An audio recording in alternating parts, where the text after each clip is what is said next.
संत रामपाल जी महाराज एक ऐसे महान संत जिन्होंने अपनी सतभक्ति, तत्व ज्ञान, करुणा और सेवा के बल पर समाज में नई मिसाल कायम की है।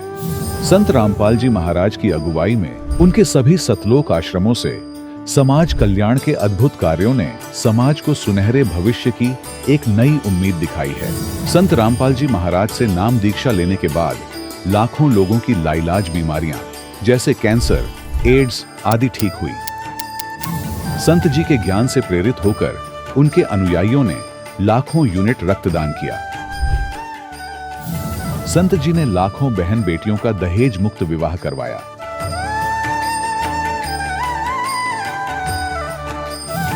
संत जी ने लाखों लोगों का नशा छुड़वाया, करोड़ों उजड़े परिवार बसे। संत जी के आश्रमों में समागम के दौरान निःशुल्क नेत्र चिकित्सा, दंत चिकित्सा प्रदान की जाती है। संत रामपाल जी महाराज द्वारा समय समय पर पर्यावरण संरक्षण के उद्देश्य से बड़े स्तर पर वृक्षारोपण किया जाता है। संत जी ने जरूरतमंदों को तत्काल राहत पहुंचाने के लिए एम्बुलेंस सेवा शुरू की। संत जी अपने अनुयायियों को देहदान के लिए प्रेरित करते हैं, जिससे मानवता की सेवा और चिकित्सा क्षेत्र में सुधार हो सके। संत रामपाल जी महाराज के सभी आश्रमों में हर रोज निःशुल्क भंडारा आयोजित किया जाता है, जहां हर वर्ग, हर जाति और हर धर्म के लोग एक साथ बैठकर भोजन करते हैं।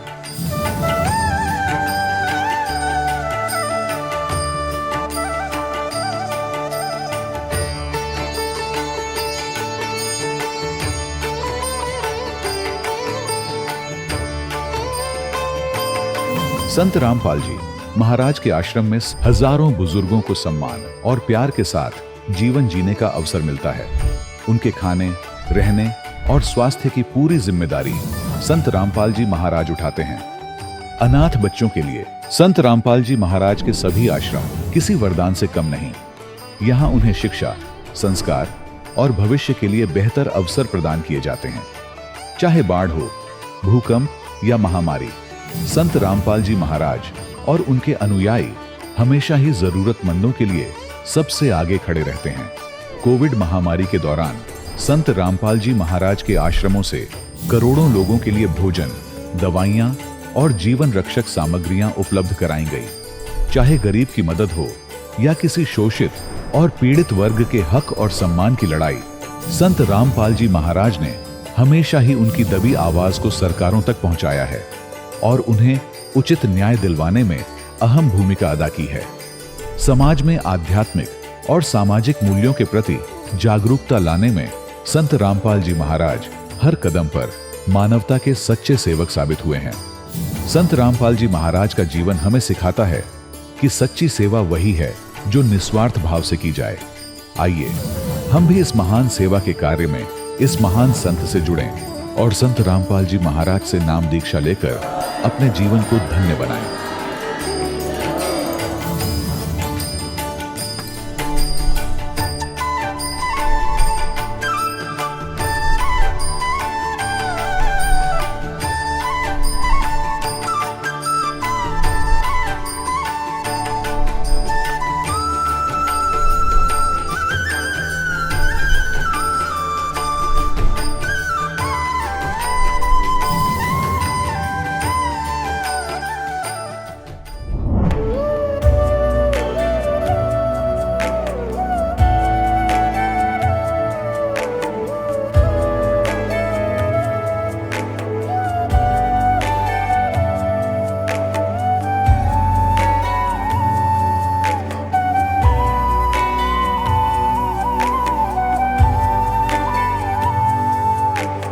जब लग गुरु मिले न साचा, तब लग गुरु करो 10 पांचा। क्या गुरु बदल सकते हैं? क्या गुरु बदलने से पाप लगता है? आध्यात्म के इस मैदान में आखिर सही गुरु कौन है? गीता जी में वर्णित तत्वदर्शी संत कौन है? इन सभी प्रश्नों के उत्तर जानने के लिए अवश्य सुनिए जगत गुरु तत्वदर्शी संत रामपाल जी महाराज के मंगल प्रवचन। सत साहेब दर्शकों, जब कोई व्यक्ति अपने जीवन में सच्चे सुख और मानसिक शांति की तलाश में आजीवन पूरी श्रद्धा से अपने धर्म में प्रचलित सभी परंपरागत भक्ति साधनाओं को अपनाता रहे, लेकिन फिर भी उसे अपने जीवन में न तो सुख मिले और न ही शांति, तो अक्सर वह निराश हो जाता है। दर्शकों, कुछ ऐसी ही कहानी थी उत्तराखंड की रहने वाली डॉक्टर जया कंबोज जी की। जया जी ने अपने भक्ति मार्ग के सफर में अनेकों प्रकार की भक्ति साधनाएं अपनाई। इन्होंने अनेकों मंदिर, गुरुद्वारों में माथे भी टेके, व्रत उपवास भी रखे, लेकिन अफसोस इतना सब करने के बाद भी इन्हें निराशा ही हाथ लगी। लेकिन दर्शकों, आज जया जी का कहना है कि जब से मैं संत रामपाल जी महाराज की शरण में आई हूं, तब से मेरे जीवन की रूपरेखा पूर्ण रूप से बदल गई है। अब मैंने शास्त्र विरुद्ध भक्ति साधनाओं को पूरी तरह से त्याग दिया है और संत रामपाल जी महाराज द्वारा बताई गई शास्त्रानुसार भक्ति विधि को अपना लिया है। आइए जानते हैं इसके पीछे की सच्चाई क्या है। सुनते हैं जया कंबोज जी की कहानी, उन्हीं की जुबानी। नमस्कार जी। नमस्कार जी। क्या नाम है जी आपका? मेरा नाम डॉक्टर जया काम्बोज है। जया जी, आप कहाँ से हैं? मैं उधम सिंह नगर उत्तराखंड काशीपुर से हूँ। जया जी, संत रामपाल जी महाराज से नाम दीक्षा आपने कब ली? संत रामपाल जी महाराज से 2015 में नाम दीक्षा ली मैंने। जया जी, आपने क्या क्या भक्ति साधनाएं की अभी तक? हम सभी देवी देवताओं की भक्ति करते थे, सभी तरीके के व्रत रखते थे। दुर्गा माता के व्रत रखना, संतोषी माता के व्रत रखना, भोले भगवान के, विष्णु भगवान के और हनुमान जी के, इन सभी देवी देवताओं के व्रत रखते थे और हफ्ते के सारे हफ्ते व्रत करते थे। पूरा हफ्ता हमारा व्रत में गुजर जाता था। उसके बाद हमारे पिताजी हमेशा से ही चाहते थे कि हम कोई गुरु बनाएं, तो हमने जब गुरु बनाने चाहे तो मिले नहीं कोई गुरु, ढूंढते ढूंढते। उसके बाद कई बार हम टीवी देखने बैठ जाया करते थे। मेरे पिताजी टीवी लगा के हमेशा गुरुजी को ही देखते थे कि हाँ चलो किसी गुरुजी की खोज में टीवी देखते हैं और कोई अच्छे गुरु मिलेंगे तो नाम दीक्षा ले लेंगे। तो उसके बाद उन्होंने देखा निर्मल बाबा जी हैं, बहुत लोगों के कष्ट दूर कर रहे हैं। वो बताते थे कि अगर किसी को परेशानी है, जैसे किसी को पीलिया हो गया, किसी को 2 दिन से भूत दिखाई दे रहे हैं, या कोई दारू पी रहा है, इस तरीके की लोग उनके पास बीमारियां और उपचार लेके आया करते थे कि ऐसा ऐसा हो गया हमारे साथ।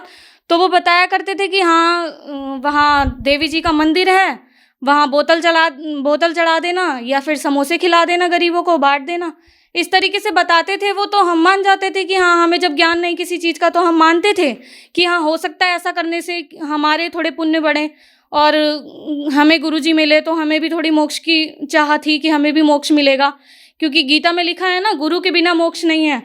तो चाह थी एक गुरु बनाने की, तो सोचा निर्मल बाबा जी को बना लेते हैं, क्योंकि उनका सत्संग देखते थे, समागम किया करते थे वो। उसके बाद हम वहाँ जाने की सोचते थे कि चलो, टीवी में देखते देखते जब उन पर विश्वास बढ़ता चला गया तो हमने सोचा चलो हम वहाँ चले जाते हैं, एक बार निर्मल बाबा जी के दर्शन करके आएंगे और उनका समागम देख कर आएंगे। वहाँ जाने के लिए तो बहुत पैसे की जरूरत थी, पर पैसा हमारे पास था नहीं, और हमने निर्मल बाबा जी को गुरु बना लिया। उसके बाद भी हमने सभी देवी देवताओं की भक्ति करी। जैसे मेरे पापा जी हैं, बृहस्पतिवार का व्रत किया करते थे। उसके बाद मंगलवार का व्रत मेरे भैया करते थे, हनुमान जी का व्रत। मम्मी शुक्रवार का व्रत करती थी, और मैं भी विष्णु भगवान को, श्री कृष्ण जी को बहुत माना करती थी। बचपन से ही हम कृष्ण जी के बहुत बड़े पुजारी थे। सब कुछ करे जा रहे हैं लेकिन फिर भी कोई लाभ नहीं मिल रहा। उसके बाद फिर थोड़ा सा संकोच आया मन में कि गुरु बनाना चाहिए। गुरु भी बनाया, लेकिन फिर भी हमारे जो घर के कष्ट हैं, मेरे पिताजी बहुत दारू पीते थे। बचपन से जब हम छोटे छोटे थे, हमने तब से अपने पिताजी को दारू पीते देखा है। हमारे गृह कलेश इतने थे कि सर आप विश्वास नहीं करेंगे कि हमें 2 टाइम की सूखी रोटी नसीब नहीं होती थी, गृह कलेश की वजह से। इतनी दारू पिया करते थे मेरे पिताजी। हमारी माँ ने हमें पढ़ाया लिखाया, पिताजी भी सपोर्ट करते थे, ऐसा नहीं है, पर जो उनकी एडिक्शन थी, जो उनका दारू पीने का था कि हाँ मुझे दारू चाहिए ही चाहिए, तो उसमें वो अपनी सैलरी कर दिया करते थे ख़त्म। उसके बाद हमारी माता जी ने पढ़ाया लिखाया, सब कुछ किया हम लोगों का, और काफ़ी स्ट्रगल किया हम लोगों ने, पर हम लोगों को गुरु बनाने के बाद भी कोई लाभ नहीं मिला। जया जी, फिर आप संत रामपाल जी महाराज जी की शरण में कैसे आईं? पापा टीवी देखा करते थे डेली, शाम को देखते थे, ऐसे धीरे धीरे देखते देखते टीवी, उनको संत रामपाल जी महाराज का सत्संग मिला। एक दिन देखने लग गए वो, धीरे धीरे उन्होंने स्टार्टिंग करी देखने की। देखते रहे। मुझे बहुत गुस्सा आता था, मैं उनके पास आके बैठती थी। मैं कहती थी क्या वकील से लगा के बैठ जाते हो, ये बोलते रहते हैं ऐसे ही। पहले आपने निर्मल बाबा जी को गुरु बना लिया, अब ये वकील जैसे आते रहते हैं, इनको लेके बैठ जाते हो आप। उसके बाद फिर सुनते रहे। काफ़ी टाइम हो गया उन्हें सुनते सुनते। उन्होंने कम से कम 6-7 महीनों तक संत रामपाल जी महाराज का सत्संग सुना। उसके बाद जो है होली आने वाली थी हमारे घर, जैसे होली होती है ना मार्च में, वो सब चल रहा था हमारे घर, सारी तैयारियां हो रही थी। अब सर होली तो क्या ही होती थी हमारे घर पे, होली जो है वो मातम ही है, ये लगा लो। हमारे घर तो ये हाल हो जाता था जब होली आती थी। तो ऐसा होता था कि पिताजी हमारे पूरे दिन दारू पीते रहते थे, नॉनवेज बनता था, नॉनवेज खाते थे।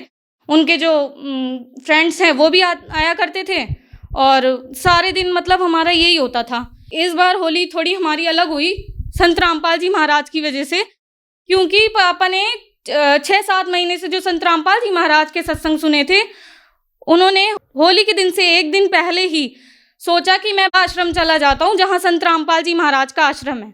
और उन्होंने हम लोगों को किसी को कुछ नहीं बताया, बस मम्मी को बोला कि मैं जा रहा हूँ आश्रम। मम्मी ने कहा कि पता नहीं क्या हो गया, हमेशा तो होली को लेके इतने एक्साइटेड रहते हैं और अब इन्हें एकदम से आश्रम जाना है, वो भी इतनी दूर है। वो हम स्कूल से आए तो मम्मी बोलती हैं पापा तो तुम्हारे गए आश्रम।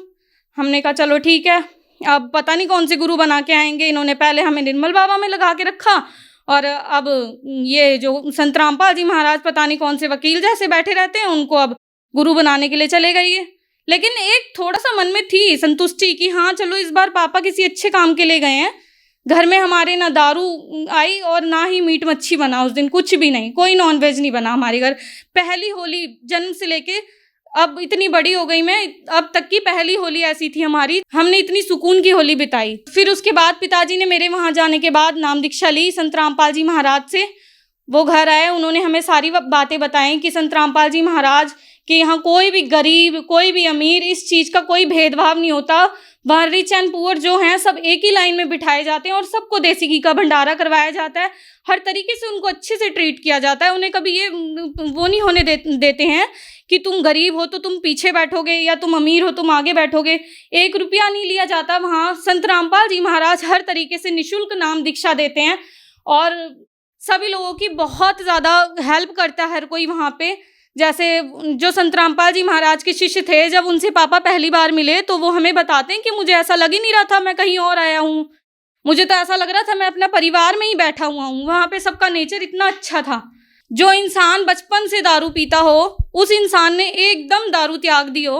जब संत रामपाल जी महाराज से उन्होंने नाम दीक्षा ली, उन्होंने बिल्कुल दारू छोड़ दी। हम अचंभित थे कि ऐसा हो कैसे सकता है, इट्स अ मिरेकल, ऐसा कैसे हो गया कि मतलब बचपन से लेके आज तक हमने इतनी देवी देवताओं की भक्ति करी, सारे व्रत किए, सब कुछ किया, लेकिन मेरे पिताजी ने कभी दारू नहीं छोड़ी। अगर छोड़ते थे 1-2 दिन के लिए ठीक है, मैंने संन्यास ले लिया, दूसरे तीसरे दिन फिर पी के आ जाते थे, फिर लड़ाइयाँ होती थी। अब मम्मी जी मेरी देखती हैं तो वो हैरान हो जाती हैं कि गुरुजी में कोई तो बात है।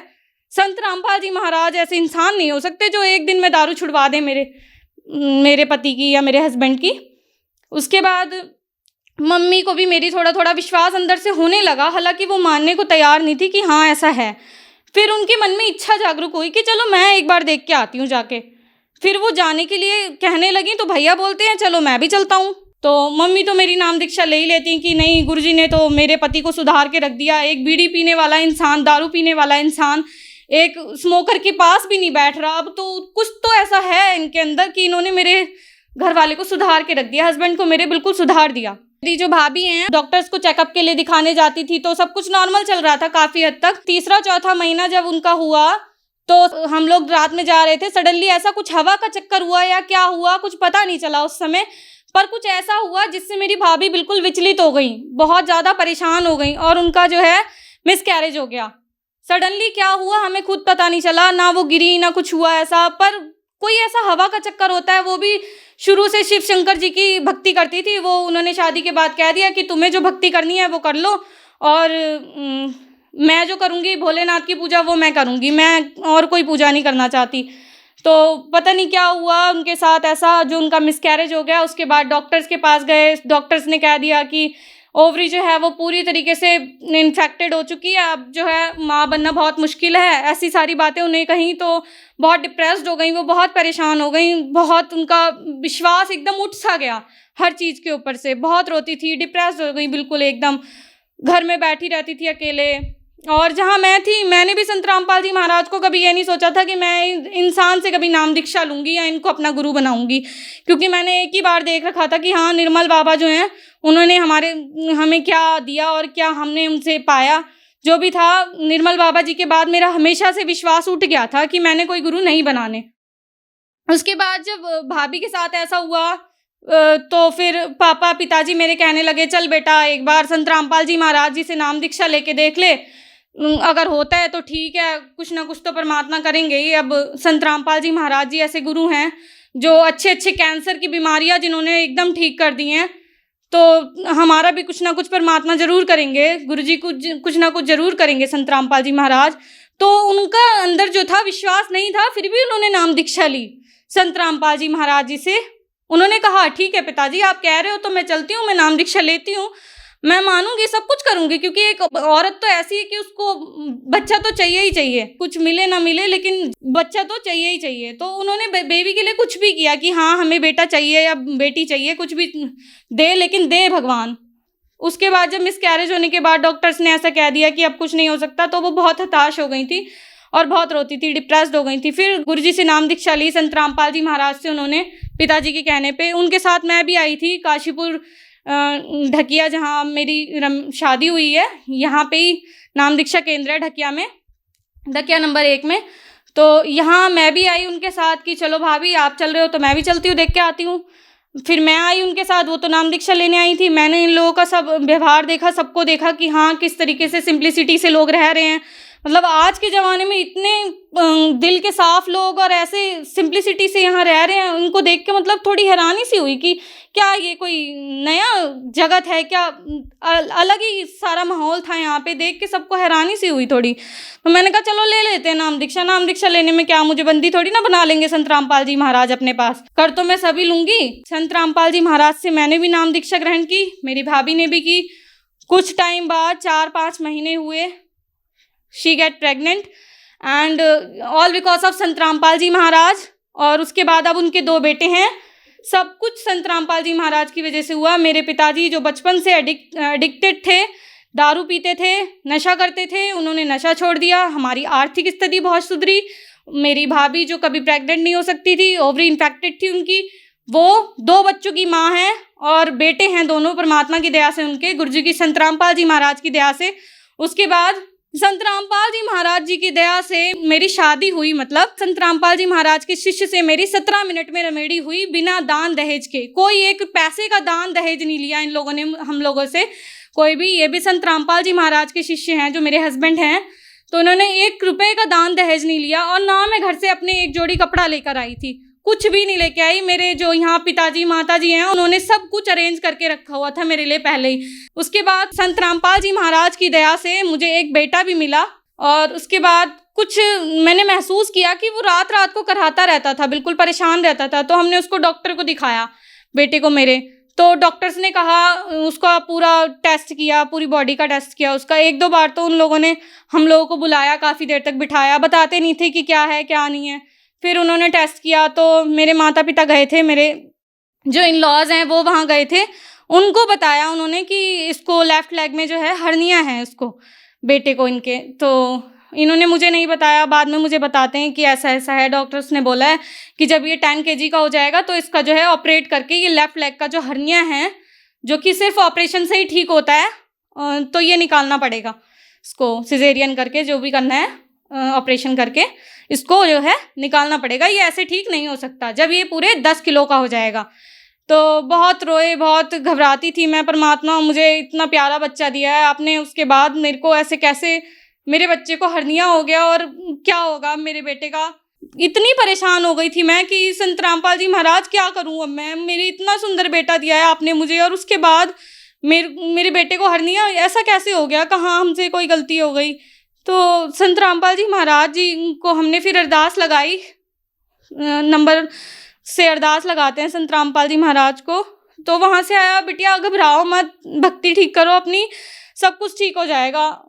उसके बाद संत रामपाल जी महाराज की दया से सब ठीक हुआ। और जो बेटा मेरा बिना ऑपरेशन के ठीक नहीं हो सकता था, वो भी एकदम भगवान संत रामपाल जी हमारे लिए तो भगवान ही है। संत रामपाल जी महाराज जिन्हें हमने गुरु बनाया है, ऐसा आज तक नहीं हुआ कि हमें इतने लाभ कहीं मिले हों, हमारी मन की इच्छा पूरी हुई हो। उसके बाद मेरा बेटा जो है वो सर बिना ऑपरेशन के मेरा बेटा बिल्कुल ठीक हो गया। और क्या लाभ बताऊं, मुझे इतने सारे लाभ परमात्मा ने दिए हैं संत रामपाल जी महाराज ने कि गिनती नहीं कर सकते इनके लाभ की। जया जी, आज साइंस और टेक्नोलॉजी का जमाना है। आप एक डॉक्टर हैं, जहाँ पर मेडिकल साइंस मना कर देता है कि इस बीमारी का ऑपरेशन होगा या ये बीमारी लाइलाज है, लेकिन संत रामपाल जी महाराज उस बीमारी को बिना ऑपरेशन से ठीक कर देते हैं या बीमारियां ठीक कर रहे हैं। ऐसा कैसे संभव हो रहा है? जो मेरे साथ हुआ है, मैं तो बस उस चीज़ को जानती हूँ कि संत रामपाल जी महाराज जी से मिलने के बाद मेरे सामने मेरा बेटा जो इतना तड़पा करता था, उसको हर्निया थी, इतना परेशान हुआ करता था, वो बिल्कुल संत रामपाल जी महाराज की दया से बिना ऑपरेशन के सिर्फ और सिर्फ 10 दिन के अंदर उसकी हर्निया गायब हो गई। तो मैं इस चीज़ को बिल्कुल इग्नोर नहीं कर सकती कि साइंस या सद्भक्ति अलग अलग हैं या कुछ हैं। साइंस अपनी जगह है, साइंस ने तो कह दिया कि हाँ ऑपरेशन होना है। अब हम साइंस के मुताबिक चलते तो मेरा बच्चा ऑपरेशन के बिना ठीक नहीं हो सकता था, लेकिन सद्भक्ति ऐसा मार्ग है जिसकी वजह से ही, संत रामपाल जी महाराज की वजह से मेरा बच्चा बिना ऑपरेशन के बिल्कुल ठीक है। मैं इतनी पढ़ी लिखी हूँ, मैंने खुद अपने पूरी अपनी लाइफ में नोटिस की है ये बातें। जो चीज़ें मैंने, इतने व्रत हम लोगों ने, हमारी फैमिली ने किए थे। मेरे पिताजी ने कभी आज तक दारू नहीं छोड़ी, मेरे घर में इतनी कभी सुख शांति नहीं हुई। जिस साइंस ने बोल दिया था कि एक औरत कभी प्रेग्नेंट नहीं हो सकती, उसका कभी बच्चा नहीं हो सकता, वो 2 बच्चों की माँ है, तो ये चमत्कार नहीं तो क्या है। ये संत रामपाल जी महाराज की दया से, ये कोई अंधश्रद्धा भक्ति नहीं है, ये हमारा विश्वास है। जया जी, हमारे दर्शकों को बताएं कि संत रामपाल जी महाराज से नाम दीक्षा कैसे ली जा सकती है? टीवी चैनल पे जो सत्संग आता है उसमें एक पट्टी नीचे चलती है, उस पे भी नंबर दिए गए हैं, हम उस पे फोन करके पता लगा सकते हैं। उस पे फोन करेंगे हम, हमें वो लोग सारी बातें बताएंगे कि आपके आसपास कौन सा ऐसा नामदान केंद्र है जहां जाकर आप नाम दीक्षा प्राप्त कर सकते हैं। और हर जगह संत रामपाल जी महाराज के नाम दीक्षा केंद्र खुल चुके हैं आज, और जगह जगह से लोग नाम दीक्षा प्राप्त कर रहे हैं संत रामपाल जी महाराज की। धन्यवाद जी। धन्यवाद। दर्शकों, अभी आपने सुने संत रामपाल जी महाराज से दीक्षा प्राप्त करके सुखी हुए भक्त के अनुभव। अब देखिए जगत गुरु तत्वदर्शी संत रामपाल जी महाराज के मंगल प्रवचन। एक बार ब्रह्मा और विष्णु का इस बात पर युद्ध हो गया। ब्रह्मा जी कहते मैं तेरा बाप, विष्णु कहते मैं तेरा बाप, दोनों का झगड़ा हो। इनके पिता ने, इस काल रूपी ब्रह्म ने इनके बीच में एक पिलर स्तंभ खड़ा कर दिया तेजों में। तो ये लड़ना तो भूल गए, उसका और छोर खोजने के लिए चक्कर में पड़ गए। फिर ये खुद आ गया शिवजी रूप धारण करके, अपने पुत्र शिव का रूप धारण करके। फिर इनसे क्या कहने लगा ये थोड़ा दिखाते आपको। फिर आज क्या जो सत्संग अब शुरू होगा, ये देखिएगा। वेदवेश्वर संहिता संक्षिप्त शिव पुराण और 24 पृष्ठ पे ये ब्रह्मा और विष्णु का लड़ाई हो रही थी, इनके बीच में ये स्तंभ खड़ा कर दिया। फिर ये स्वयं आकर प्रकट हो गया। तो यहाँ क्या कहने लगा, ये 25 पृष्ठ पे ब्रह्मा और विष्णु ने पूछा, प्रभु सृष्टि आदि 5 कृत्यों के लक्षण क्या हैं, यह हमें बताने, दोनों को बताए। भगवान शिव बोले, यो काल रूपी ब्रह्म बोला, सदा शिव जिसको कहते हैं, मेरे कृत्यों को समझना अत्यंत गहन है, तथापि मैं कृपा पूर्वक तुम्हें उनके विषय में बता रहा हूं। आगे चले, हम अपने काम की बात पढ़ेंगे। ये 26 पृष्ठ पे संक्षिप्त शिव पुराण, यहां कंसेप्ट सारा क्लियर हो जाएगा। पुत्रो, ये काल कहता है ब्रह्मा और विष्णु को, पुत्रो तुम दोनों ने तपस्या करके प्रसन्न हुए मुझ परमेश्वर से सृष्टि और सथिति नामक 2 कृत प्राप्त किए। ये दोनों तुम्हें बहुत प्रिय हैं। इसी प्रकार मेरी विभूति स्वरूप, मेरे ही स्वरूप जैसे जैसे मैं अब खड़ा हूं, इसी जैसी शकल के रुद्र और महेश्वर ने, ये मैं नहीं है, ने 2 अन्य उत्तम कृत सहार और तिरोभाव मुझसे प्राप्त किए हैं। ये सिद्ध हो गया। 2 तो ये ब्रह्मा विष्णु दोनों और 2 रुद्र और महेश्वर और 5वां ये जो बोल रहा है। बस इतना ही चाहिए था। अब यहां देखना, अब ये भी सिद्ध करना है कि ये काल रूपी ब्रह्म है, इसी ने गीता का ज्ञान दिया श्री कृष्ण में प्रवेश करके। देखिएगा प्रश्न नंबर 26 पर ही है ये। यहां पर हम देखते हैं, मैंने पूर्व काल में अपने स्वरूप भूत मंत्र का उपदेश किया है जो ओंकार के रूप में प्रसिद्ध है। वह महामंगलकारी मंत्र है। सबसे पहले मेरे मुख से ओंकार यानी ओम प्रकट हुआ। मेरे 2 रूप स्वरूप जो मेरे स्वरूप का बोध कराने वाला। ओंकार वाचक है, मैं वाच्य हूँ। यह मंत्र मेरा स्वरूप ही है। प्रतिदिन ओंकार का निरंतर स्मरण करने से मेरा ही स्मरण होता है। मेरे उत्तरवर्ती मुख से अकार का ए का और पश्चिम मुख से उकार, दक्षिण मुख से मकार, पूर्ववर्ती मुख से बिंदु और मध्यवर्ती मुख से नाद का प्राकट्य हुआ है। इस प्रकार 5 अवयवों से युक्त ओंकार का विस्तार हुआ है। इन सभी अवयवों से एकीभूत होकर वह प्रणव यानी ओम नामक एक अक्षर हो गया। ओम एक अक्षर हो गया। ये ओम नमः शिवाय है ना, ये अलग लिखा हुआ है, ये इस मूल पाठ में नहीं है। ये 5 अवतेश ने बता दिए, इन 500 तो मिलकर एक हो गया। तो ये कहते हैं ये ओम नमः शिवाय 5 अक्षर मंत्र हो गया। नहीं, ये गलत मंत्र है, ये नहीं है ये मंत्र। ये मंत्र इसने स्पष्ट कर दिया कि मेरा एक अक्षर ओम है। अब थोड़ा सा इसमें दिखाते हैं और ये भी कंसेप्ट क्लियर हो गया। ब्रह्मा विष्णु महेश से अन्य है ये बोलने वाला, ये इनका पिता है, ये काल रूपी ब्रह्म है। इसी ने श्री कृष्ण में प्रवेश करके गीता जी का ज्ञान दिया। श्रीमद् भगवत गीता अध्याय नंबर 8 के श्लोक नंबर 13 में आपको दिखाते हैं ये क्या कहता है। इससे कंसेप्ट क्लियर हो जाएगा कि गीता ज्ञान दाता भी यही है।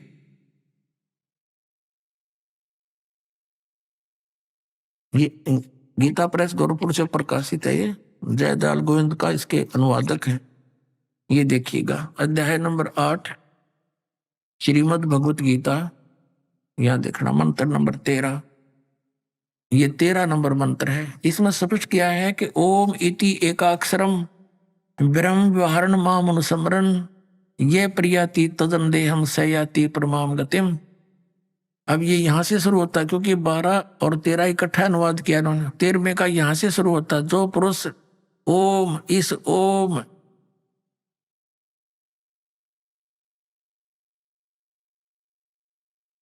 यह एकाक्षर ब्रह्म, एक अक्षर रूप यानी ओम एक अक्षर का ब्रह्म। ये दोनों अनुवाद गलत किया है। एक अक्षर रूप ब्रह्म का उच्चारण करता हुआ मुझ निर्गुण ब्रह्म का निरंतर चिंतन करता हुआ शरीर को त्याग कर जाता है, वह पुरुष परम गति को प्राप्त होता है। अब मूल संस्कार देखना, मूल पाठ में क्या लिखा है कि ओम इति एकाक्षरम ब्रह्म व्यवहारन माम अनुस्मरण माम ब्रह्म मुझ ब्रह्म का केवल यह ओम, ये ओम इति एक अक्षरम, ये एक अक्षर ओम है, उच्चारण करके सिमरण करता हुआ यह प्रियाति तजन देहम सयाति परमाम गति। अब ये स्पष्ट हो गया कि गीता जी का ज्ञान भी इस काल रूपी भगवान ने ही दिया है और ये ब्रह्मा विष्णु महेश का पिता है, दुर्गा इनकी माँ है। ये तो इन पवित्र सदग्रंथों ने आज आपके समक्ष ये गवाही दे दी। और 600 वर्ष पहले परमात्मा स्वयं बता कर गए थे कि इनकी जन्म मृत्यु होती है, ये अविनाशी नहीं है, इनके माता पिता हैं। तो पुण्यात्माओं कौन है भगवान? Kabir is God.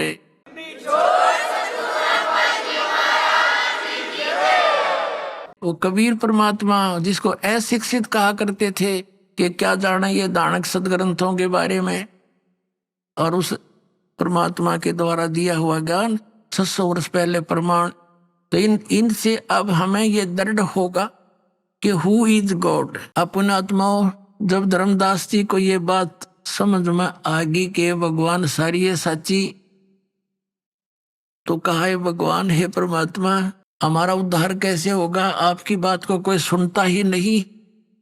ये मालिक आपके बच्चे आपको कैसे पहचानेंगे? तो परमात्मा ने कहा, धर्मदास, इस काल का मेरा एक एग्रीमेंट हो रहा है। इसने मेरे से कहा था 3 युगों में जीव थोड़े ले जाना, मेरे से वचनबद्ध कर लिया था मुझे, और चौथे युग में कितने ही जीव ले जाना। तो चौथा युग ही भावेगा, आ गया है चौथा युग कलयुग। और इस कलयुग के बीच का जो समय है, बीच की क्रीम, इसमें मैं अपनी आत्माओं को पार करूंगा और फिर मैं ही चलकर आऊंगा।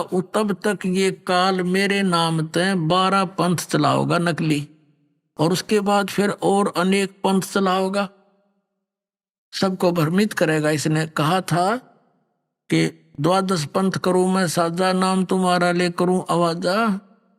इन 12 पंथ नाम जो ले ही मेरे मुख में आन समोही। ये 12 तो कबीर पंथ के, कबीर जी के नाम से कबीर पंथी कहलाते। ये काल के सारे पारों के 12 के 12।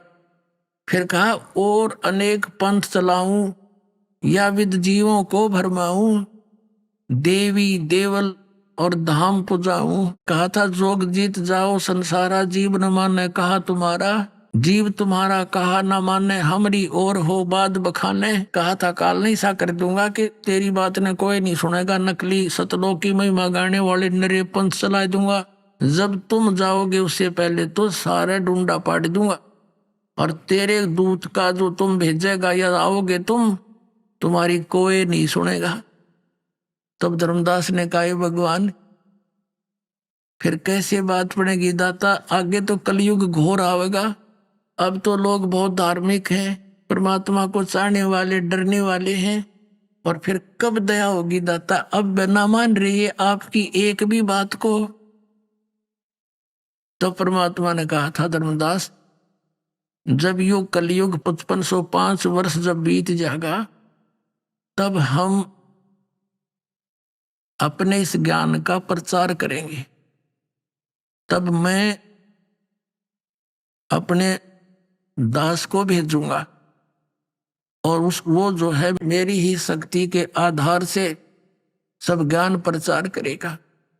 पहले तो पुण्यात्मा, हम आपको सदग्रंथ दिखाते हैं कि जब कलयुग बीते 5505, तब ये मेरा वचन होगा सच्चा। ये 12 पंथ काल फुरमाना, भूले जीव न जाओ ठिकाना। ये थोड़ा सा आपको भेद देंगे, क्योंकि परमात्मा की भक्ति के लिए तो आप तड़प ही रहे हो, परमात्मा की महिमा से आप परिचित भी हो, तभी तो उसकी खोज में लगे हो। कोई कहीं गया, कोई कहीं गया, कोई किसी संत के पास, कोई पंथ में, अलग अलग धर्म भी बनाए हमने, शायद हमारा कल्याण हो जाए। भगवान कबीर साहब कहते हैं, जब तक मेरी पहचान तुझे नहीं होगी प्यारी आत्मा, तू दंड नहीं हो सकता। तो दास चाहता है आपको परमात्मा की पहचान करा दूं। अब इसी कबीर सागर में पुण्यात्माओं, ये कोई डूम बाट के लिखे हुए लेख नहीं, या कोई आज नई बनाकर लिखी हुई कहानी नहीं।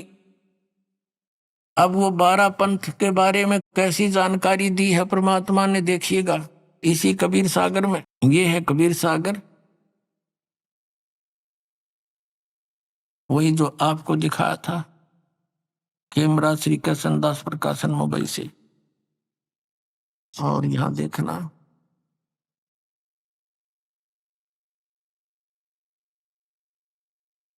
ये कबीर सागर ज्ञान प्रथम कबीर पंथी भारत पथिक स्वामी युगलानंद बिहारी द्वारा पुरस्कृत। मुद्रक एवं प्रकाशक हैं खेमराज श्री कृष्णदास, अध्यक्ष श्री वेंकटेश्वर प्रेस, खेमराज श्री कृष्णदास मार्ग, मुंबई से। अब आपको दिखाते हैं कबीर वाणी।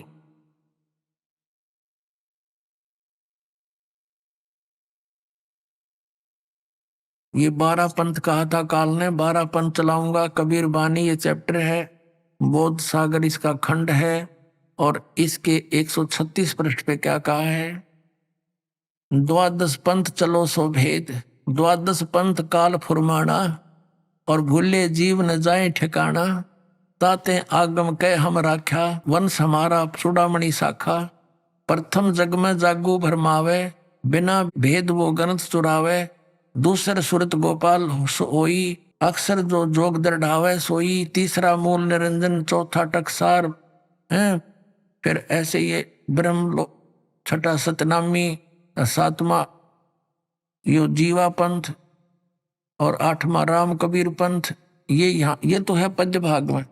फिर यहाँ देखिए गद्य भाग में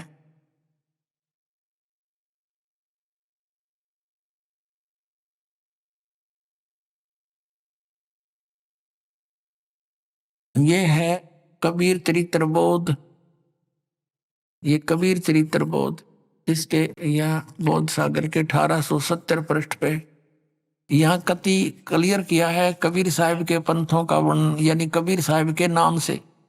प्रथम नारायण दास का पंथ ये गलत लिखा है, क्योंकि नारायण दास जी ने तो धर्मदास का कबीर साहिब का मार्ग स्वीकार ही नहीं किया था। ये चूड़ामणि का पंथ है। यज्ञुदास पंथ, यज्ञुदास जागुदास समझो, सूरत गोपाल, चौथा मूल निरंजन, पांचवा टकसारी पंथ, भगवान दास का पंथ, सतनामी पंथ, कमाली पंथ, कमाल का पंथ, राम कबीर पंथ, प्रेम धाम की वाणी पंथ, 11वां जीवा पंथ और 12वां ये गरीबदास छुडानी वाला गरीबदास पंथ। ये 12वां पंथ ये कबीर साहिब के नाम पर ही चलता है। उन्हीं को आधार से ये वाणी सुनजाते हैं, समझाते हैं। ये सब देख लिया आपने, जागुदास, सूरत गोपाल, टकसारी पंथ, भगवान दास का पंथ, सतनामी पंथ, कमाली पंथ, राम कबीर पंथ, प्रेम धाम वाणी पंथ, जीवा पंथ और गरीबदास पंथ। अब हम फिर आते हैं या कबीर वाणी चैप्टर पे। वो कबीर चरित्र बोध अध्याय पढ़ा था 136 पृष्ठ पे। फिर हम वही आगे हैं। द्वादश पंथ काल फरमाना, बोले जीव न जाओ ठिकाना, ताते आगम कह हम बाख्या, वन समारा चूड़ामणि शाखा। ये चूड़ामणि प्रथम होना चाहिए यहाँ पर, द्वितीय आना चाहिए, फिर भी इन्हीं के अनुसार पढ़ेंगे। प्रथम जग में जागू यागू दास बरमावे, दूसरा सूरत गोपाल, मूल निरंजन, टकसारी पंथ, पांचवा पंथ यो भगवान दास पंथ, छठा सतनामी, ये वही है नो के नो, राम कबीर पंथ और यो कमाल पंथ। और ये अब यहाँ तक तो आगे 10वें तक तेने लिख दिया, आगे बोलना लिखना भूल गए, थोड़ा बहुत उलझ पुलझ किया इन्होंने, फिर भी सच्चाई छुपी नहीं। यहाँ पढ़ेंगे हम। ये है तिन में वंश अंश अधिकारा, तिन से हो शब्द हो नारा। अब ये 12वां पंथ है, संवत 1775 होई, ये होना चाहिए था संवत 1774। आदरणीय गरीबदास साहिब जी का जन्म गांव छुडानी जिला झज्जर में संवत 1774 सन 1717 में हुआ था। ये यहाँ मिस प्रिंट है, तो गरीबदास जी का आपने पढ़ लिया 12वां पंथ, ये 12वां गरीबदास पंथ है। देखिएगा, संवत 1775 होई, ता दिन प्रेम प्रगटे जग सोई, आज्ञा रहे ब्रह्म बोध लावे, कोली चमार सबके घर खावे, साख मारी ले जीव समझावे, असंग जन्म ठोर नहीं पावे, 12वें पंथ प्रगट हो बाणी, शब्द हमारे की निर्णय ठाड़ी। अब क्या बताते हैं परमात्मा के 12वें पंथ के प्रवर्तक गरीबदास जी के द्वारा मेरी महिमा की वाणी पुनः प्रकट होगी। मैं उसके माध्यम से उसको सतलोक ले जाऊंगा और फिर दोबारा वापस छोड़ूंगा।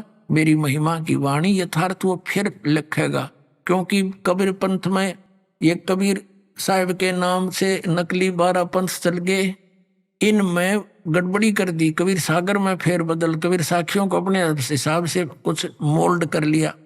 तो गरीबदास जी ने दोबारा ज्यों का तो चित्रित कर दिया, जैसे तुलसीदास जी ने लाखों वर्ष के बाद श्री रामचंद्र जी की उस यथार्थ कथा को ज्यों का तो लिख दिया, जिस पर आज पूरा हिंदू समाज आधारित है। ऐसी आदरणीय गरीबदास साहिब जी ने उस परम अक्षर ब्रह्म परमात्मा सतपुरुष की महिमा आंखों देखी, वहां सतलोक में जाकर के वापस आकर लिख दी। तो यहाँ क्या कहा है, ये 12वें पंथ गरीबदास वाले पंथ में 12वें पंथ प्रगट हो बाणी, शब्द हमारे की निर्णय ठानी। गरीबदास जी द्वारा बोली गई वाणी के ऊपर वो विचार विमर्श करेंगे, लेकिन अस्थिर घर का मर्म ना पावे। ये 12 पंथ हम ही को ध्यावे। इन 12 पंथ गरीबदास के पंथ तक जितने भी पंथ हैं इस कबीर साहिब के नाम पर, जैसे गरीबदास जी तो परमात्मा की प्यारी आत्मा थी, उनको उनके द्वारा तो वर्णन करवाना ही था, लेकिन उनको ये आदेश दे दिया था कि ये सतनाम का मंत्र किसी को देना नहीं। पूरे गरीबदास में पंथ में एक मेरे गुरुदेव के अतिरिक्त किसी के पास ये सतनाम नहीं था। और गरीबदास जी के तुरंत बाद एक वो है शीतलदास महात्मा थे, उनको बताया था गरीबदास जी ने, उनके शिष्य हुए थे, उनका ब्राह्मणा गांव के अंदर आश्रम है। उनको कह दिया था कि तू केवल ये परंपरागत लेके चल, एक हंस को देना, उसको प्रतिज्ञा दिला देना, उसके वो भेद नहीं खोला गए। ऐसे ही चलता चलता मेरे पूज्य गुरुदेव तक आ चुका था। तब मेरे पूज्य गुरुदेव जी ने मुझे दिया और फिर कहा था, बेटा अब इसका समय आ गया है, इसका ढोल के डंके पर प्रचार कर देना।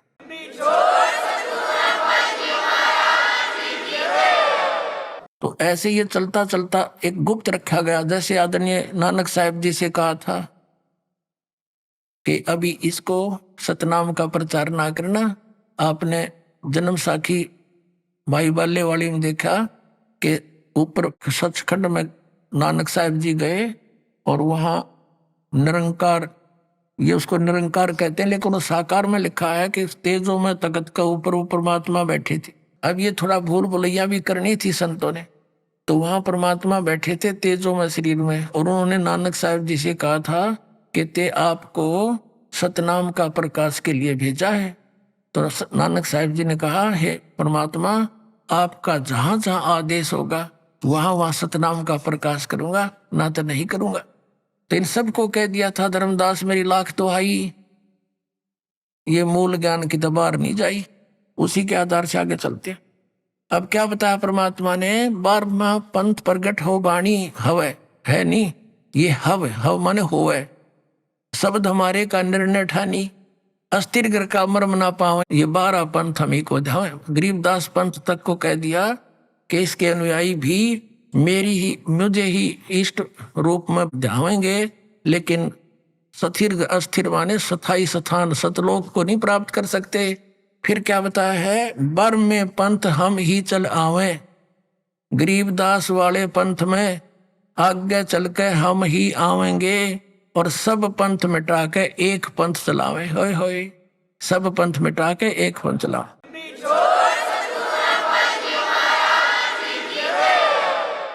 इस दास का निकास इसी गरीबदास साहिब वाले पंथ से है। मेरे पूज्य गुरुदेव जी और पहले जितने हमारे गुरुजी दादा गुरुजी वो इसी पंथ से संबंधित थे, और परमात्मा ने पहले 600 वर्ष पहले कह दिया था, धर्मदास चिंता ना कर, उस बार में पंथ में हम ही चल कर आवेंगे। स्वयं ने आए तो दास भेज दिया अपना। अब उसकी पावर तो उस कबीर परमात्मा की है, दास को दे दी तो आज उतना ही काम करेगी।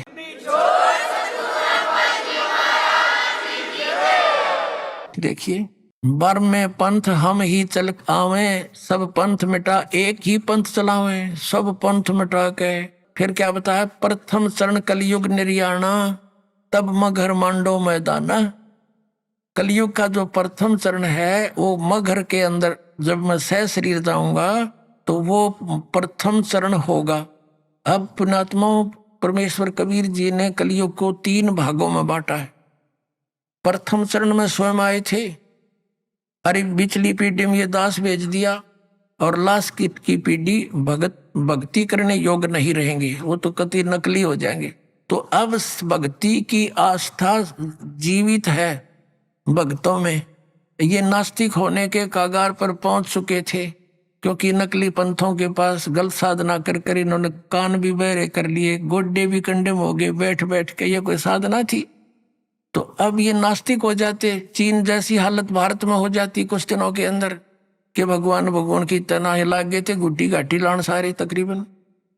अब परमात्मा ने दया करी कि बर में पंथ हम ही चलावें और सब पंथ मिटा के एक पंथ चलाओ। अब धर्मदास कहने लगा, हे भगवान, आज कोई नहीं मान रहा आपकी बात को, और जब आप आओगे कलयुग के बीच में, वो तो घोर कलयुग हो जाएगा, तब आपकी बात ने कैसे मानोगे, कैसे कृपा होगी परमात्मा? तब परमेश्वर ने कहा था, जब 5505 युग कलयुग बीत जाएगा, ये मेरी बात तब सच्ची होगी कि मैं जाऊंगा, सारे पंथ मिटाऊंगा, एक पंथ चलाऊंगा, और पूरे विश्व में एक ऐसा माहौल होगा, सतयुग जैसा माहौल होगा। सब मेरी भक्ति करेंगे, कबीर साहब की सतनाम का जाप करेंगे। धर्मदास मुंह की तरफ देखा, भगवान आज ना सुनता कोई आज्ञा, कौन सुनेगा आपकी बात को। तब परमात्मा ने कहा था, जब कलयुग बीतता है 5500 पाचा, जब मेरा ये शब्द होगा साचा, जो आज मैं बता रहा हूं। देखिएगा, हम कबीर सागर पढ़ रहे 5500 पाचा, तब ये वचन होगा साचा। और क्या बताया, धर्मदास मेरी लाख दुहाई, ये मूल शब्द कित बाहर ना जाई, बाहर ना जाई। पवित्र ज्ञान तुम जग में भाखो, मूल ज्ञान तुम गुप्त ही राखो। गोई माने गुप्त, मूल ज्ञान जो बाहर पड़ी, बिचली पीढ़ी वंश हंस नहीं तरही। 33 अरब ज्ञान हम भाखा, मूल ज्ञान गोए हम राखा, गुप्त रखा। मूल ज्ञान तुम तब तक छिपाई, जब लग द्वादश पंथ मिट जाई। पुण्यात्मा, परमात्मा ने कहा था इस मूल ज्ञान को तब तक छुपा के रखना जब तक ये 12 पंथ ना मिट ले। अपने आत्माओं, ये सारे पंथ मिटेंगे। परमात्मा ने कहा था कि धर्मदास, जिस समय मैं आऊंगा या अपना दास भेजूंगा कलयुग की बिचली पीढ़ी में, उस समय काल के सारे पंथ मैच्योर हो चुके होंगे। उनने जो कहना सुनना होगा सारा वो कह सुन लेंगे, उनकी मोटी मोटी पुस्तक बन चुकी होंगी। और जो मंत्र साधना वो देखते हैं उनके चेलों में तो सार्वजनिक होगी ही होगी, उनको पता होगा। और जब अपना दास भेजूंगा, वो सदग्रंथों से प्रमाण दिखावेगा, वो नकली और असलियों को रूबरू करेगा, तब मेरे बच्चे मुझे पहचान लेंगे और सब छोड़कर नकलियों ने मेरे पास आ जाएंगे।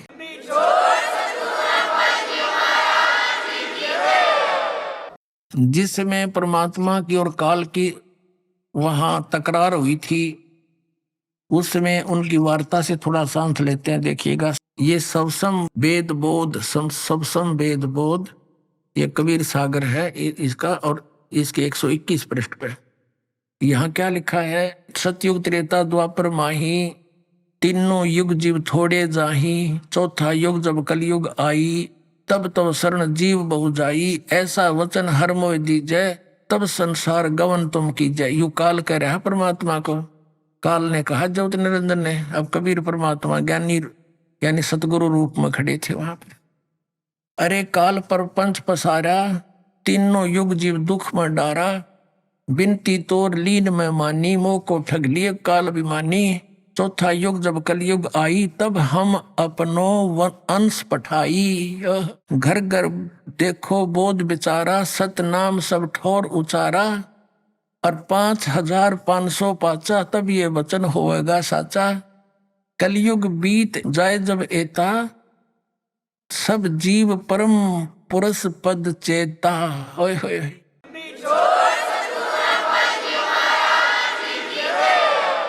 अब क्या कहा है कि 5500 पाचा, तब ये वचन मेरा होगा साचा।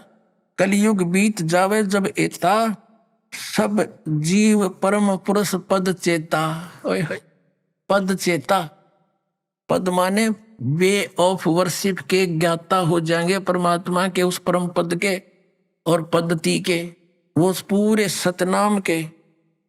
घर घर देखो बोध विचारा, स्पष्ट किया है, घर घर देखो बोध विचारा।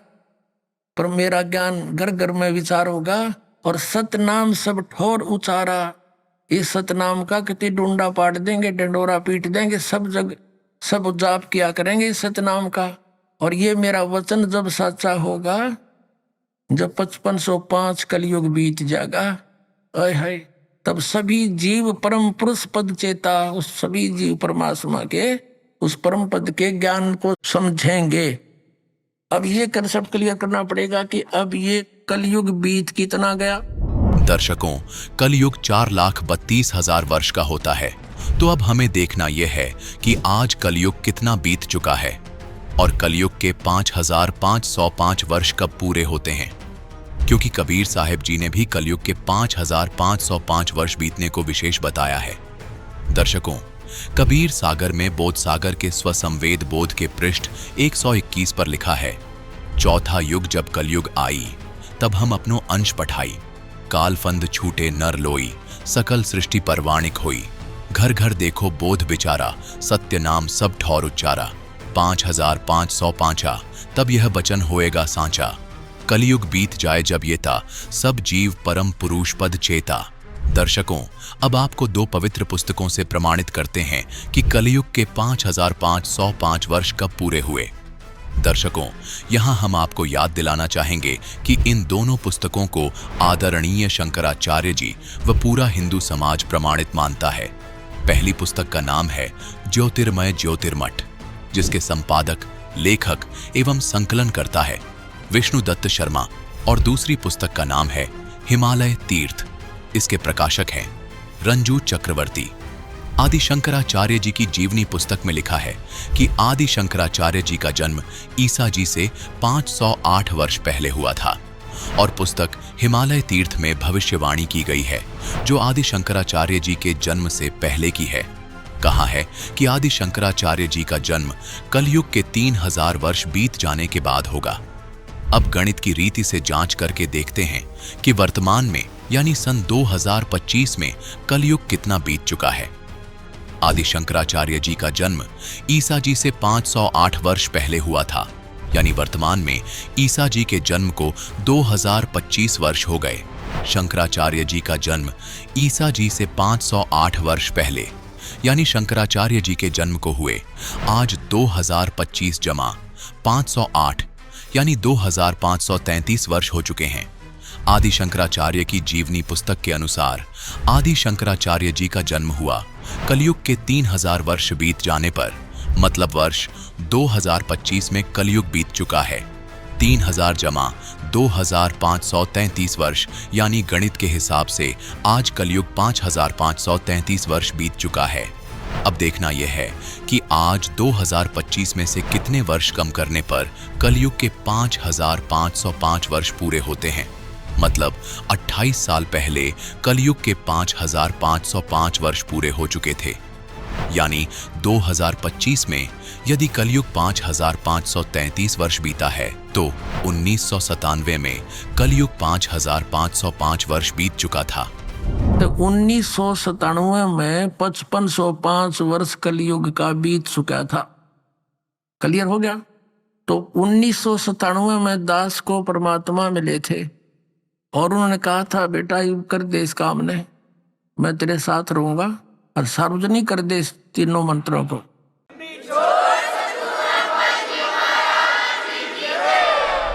अभी आपने सुने संत रामपाल जी महाराज के मंगल प्रवचन। आइए अब सुनते हैं संत रामपाल जी महाराज से नाम दीक्षा लेकर सतभक्ति करके अद्भुत लाभ प्राप्त करने वाले अनुयायी के विचार। दर्शकों, सोचिए, कोई इंसान सच्चे दिल से पूजा पाठ करता हो, लेकिन फिर भी उसके जीवन में परेशानियां कम होने की बजाय और बढ़ती जा रही हो, तो क्या हो? दर्शकों, ऐसी ही कहानी थी छत्तीसगढ़ की रहने वाली सानिया साहू जी की। सानिया जी ने अपने जीवन में कई प्रकार की साधनाएं अपनाई। इन्होंने जप भी किए, व्रत भी रखे, लेकिन किसी भी विधि से इन्हें कोई लाभ नहीं मिला। लेकिन दर्शकों, आज सानिया जी का कहना है कि जब से मैंने संत रामपाल जी महाराज से नाम दीक्षा ली है, तब से मेरी जिंदगी पूर्ण रूप से बदल गई है। दर्शकों, आखिर संत रामपाल जी महाराज ने सानिया जी को ऐसी कौन सी जड़ी बूटी दे दी जिससे इन्हें शारीरिक और मानसिक सुख की प्राप्ति हुई? आखिर इसके पीछे की सच्चाई क्या है? आइए सुनते हैं सानिया साहू जी की कहानी, उन्हीं की जुबानी। नमस्कार जी। सत साहब जी। क्या नाम है जी आपका? मेरा नाम सानिया साहू है जी। सानिया जी, आप कहाँ से हैं? मैं भिलाई, जिला दुर्ग, छत्तीसगढ़ से। सानिया जी, संत रामपाल जी महाराज से नाम दीक्षा आपने कब ली? सर, मैंने संत रामपाल जी महाराज जी से नाम दीक्षा 14 अप्रैल 2014 को ली। संत रामपाल जी महाराज से नाम दीक्षा लेने से पहले आप क्या भक्ति साधनाएं करती थीं? सर, मैं 7 साल से तो संत रामपाल जी महाराज जी से नाम दीक्षा ले ली थी। उससे पहले मेरी मम्मी मंदिर जाती थी, तो उनके साथ मंदिर जाना, और मम्मी के साथ जो मम्मी पूजा पाठ करती थी दुर्गा माता, गणेश जी का, बस वही पूजा साधना करती थी। तो फिर क्या कारण बना कि आप संत रामपाल जी महाराज जी की शरण में आईं? सर, जब 4 साल की थी उस टाइम मेरे को निमोनिया का बीमारी था, तो फिर मेरी मम्मी को भी था जॉइंट पेन, तो मेरे चाचा जी, उनको जब पता चला कि ऐसा ऐसा प्रॉब्लम है इनको, तो चाचा जी बोले कि संत रामपाल जी महाराज जी से मैंने दीक्षा ली है, तो आप भी एक बार उनका सत्संग सुनो और दीक्षा लेके देखो, ठीक हो जाओगे करके। फिर चाचा जी के साथ मम्मी और मैं, हम लोग सतलोक आश्रम संत रामपाल जी महाराज जी के आश्रम में हम लोग जाके नाम दीक्षा लिए। आपने छत्तीसगढ़ से हजारों किलोमीटर दूर संत रामपाल जी महाराज से नाम दीक्षा ली, तो क्या संत रामपाल जी महाराज से नाम दीक्षा लेने के बाद आपको लाभ मिले? जी सर, मेरे को बहुत लाभ मिला। जब मैं छोटी थी, 4 साल की थी, तो मेरे को निमोनिया था। सर जी, मेरा स्थिति इतना ख़राब था कि मतलब थोड़ा से भी ठंड स्टार्ट होता तो मेरे को सर्दी खांसी जुकाम मतलब बहुत ज़्यादा था। मैं सांस नहीं ले पाती थी, मेरे को सीना में कफ जम जाता था, मतलब सांस लेती तो गले से आवाज़ आना, बहुत ज़्यादा प्रॉब्लम था। मेरा निमोनिया का इलाज 8-9 साल तक चला। फिर जब मैं गुरुजी से दीक्षा ली, उसके बाद धीरे धीरे जब मैंने भक्ति करने स्टार्ट किया तो फिर वो धीरे धीरे ठीक हो गई सर। और पहले मैं आइसक्रीम नहीं खा पाती थी, गर्मी में गर्म पानी से नहाना, मतलब बहुत परहेज करना पड़ता था मेरे को। लेकिन आज सिर्फ संत रामपाल जी महाराज जी की दया से मैं ठंडी में भी आइसक्रीम खा लूँगी भगत जी, तो मेरे को सर्दी नहीं लगता और मैं हर टाइम ठंडे पानी से नहाती हूँ। और परमात्मा की इतनी दया है कि मेरे को नॉर्मल सर्दी जुकाम भी नहीं होता। सर, ये फिर जो मेरी निमोनिया थी, मतलब बड़े होके वो अस्थमा में बदल गई थी। अस्थमा में मेरे को सांस लेने में प्रॉब्लम, दिक्कत आता था, मतलब सीना भारी भारी लगता था। फिर मैंने गुरुजी के दरबार साहिब में ज्योति लगाकर गुरुजी को अरदास लगा कि गुरुजी ऐसी ऐसी बात है, मेरा तबीयत बहुत ज़्यादा ख़राब रहता है, कुछ दया करो करके। अगले दिन मेरा जो सर्दी खांसी जुकाम था वो बिल्कुल ठीक हो गया, मतलब पूरा 100% ठीक हो गया। और उस दिन का दिन है सर जी, और आज का दिन मेरे को कोई भी प्रॉब्लम नहीं है। मेरे को डॉक्टर ने ये भी बोला था, अगर ठीक हो जाओगे तो अच्छी बात है, नहीं तो तुमको ज़िंदगी भर दवाई खानी पड़ेगी। और अस्थमा ऐसी चीज़ है सर कि कहीं भी इसकी एक दवाई आती है, उसको हमको लेके घूमना पड़ता है, कभी भी सांस फूलने लगना, ऐसा था मेरे को। और जब भी थोड़ा सा भी ठंड आता तो ये सब मेरा ही स्टार्ट हो जाता था। लेकिन आज संत रामपाल जी महाराज जी की दया से मैं बिल्कुल स्वस्थ हूँ और कोई भी दवाई नहीं लेती। सर, मेरी मम्मी का जॉइंट पेन ठीक हुआ, मेरी मम्मी को नींद वाली थायराइड थी, वो भी पूरा मतलब ठीक हो गई है। 2-3 साल पहले की बात है, मेरा भाई मतलब कुछ गलती करके नामखंड कर दिया था, तो वो मम्मी को नहीं बताया था। फिर उसको धीरे धीरे मेंटली उसका डिस्टर्ब हो गया था। उसके बाद फिर वो घर में चेयर को तोड़ना, बर्तनों को पटकना, मतलब ऐसा ऐसा हरकत करता था, मतलब बहुत परेशान था वो। उसके बाद फिर बताया कि मम्मी ऐसा ऐसा बात है, मेरा नामखंड है करके। फिर मम्मी बोली कि बेटा तू मेरे को पहले क्यों नहीं बताया। फिर हम लोग यहाँ नामदान केंद्र में उसका जाके शुद्धिकरण करवाए, तो फिर वो घर आया ना, तब भी भक्ति नहीं कर पाता था, उसको काल भक्ति करने नहीं देता था। मम्मी हाथ पर उसका बांध के उसके कान में हेडफोन लगा के गुरुजी का मंत्र सुनाती थी, जिससे धीरे धीरे मतलब सुधार आया। और बोर्ड एग्ज़ाम 10th में 80% एक दिन में पढ़ के लाया संत रामपाल जी महाराज जी की दया से। और मेरे पापा सर ड्रिंक करते थे, नशा और गुटखा उटका ये सब खाते थे, जो कि संत रामपाल जी महाराज जी से दीक्षा लेने के बाद पूरा छूट गया है। और मम्मी को दिक्कत था सर कि मम्मी कुछ भी काम नहीं कर पाती थी, मतलब हर जोड़ में उनका दर्द रहता था। और थायराइड था, मम्मी को दिन भर नींद आना, मतलब बहुत सारा प्रॉब्लम था मम्मी को। लेकिन आज संत रामपाल जी महाराज जी की दया से मम्मी घर का काम भी करती है और मेरी मम्मी पार्लर भी चलाती है। सर, मेरे को अभी 1.5-2 साल पहले टीबी का बीमारी हो गया था। जब मैं डॉक्टर के पास गई, मेरे पेट में दर्द रहता था, तो उन्होंने बोला सोनोग्राफी कराना पड़ेगा। उसके बाद फिर मैंने सोनोग्राफी कराई तो मेरे पेट में उन्होंने टीबी बताया। उसके बाद फिर बोले कि आपका 6 महीने दवाई चलेगा, ठीक हो जाएगा तो अच्छी बात है, नहीं तो फिर ज़िंदगी भर दवाई खानी पड़ेगी। लेकिन आज संत रामपाल जी महाराज जी की दया से मैंने 6 महीने दवाई खाई और आज बिल्कुल ठीक है, मेरे को पेट में कोई भी प्रॉब्लम नहीं है। संत रामपाल जी महाराज से नाम दीक्षा लेने के बाद आपको बहुत सारे लाभ मिले। तो जो दर्शक आज आपको टीवी पर देख रहे हैं और वो संत रामपाल जी महाराज से नाम दीक्षा लेना चाहते हैं, तो कैसे ले सकते हैं? सर, अभी संत रामपाल जी महाराज जी का सत्संग विभिन्न चैनलों पर प्रसारित होते हैं। पीली पट्टी चलती है, उसमें नामदान केंद्र के कांटेक्ट नंबर दिए होते हैं, उसमें कॉल करके अपने नज़दीकी नामदान केंद्र से नाम दीक्षा लेकर भक्ति करके अपना मोक्ष करवा सकते हैं। धन्यवाद जी। सत साहिब जी।